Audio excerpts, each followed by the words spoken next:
महाराष्ट्राचा आवाज आपल्या हक्काचा। अंबरनाथमध्ये भंगार गोडाऊनला मोठी आग लागली असून बुवापाडा भंगार गल्लीतील एका गोडाऊनला ही आग लागली। 2 वाजेच्या दरम्यान ही आग लागली।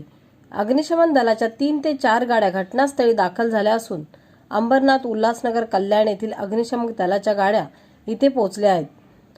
आगीवर नियंत्रण मिळवण्याचे शर्थीचे प्रयत्न सुरू आहेत, मात्र गेली 2 तास आग धुसमत आहे।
तुमच्या परिसरातील काही घडामोडी किंवा समस्या असतील तर आमच्या वृत्तवाहिनीला संपर्क करा आणि तसेच सतत अपडेट राहण्यासाठी आमच्या वृत्तवाहिनीला सबस्क्राईब करा आणि बेल आयकॉन दाबायला विसरू नका।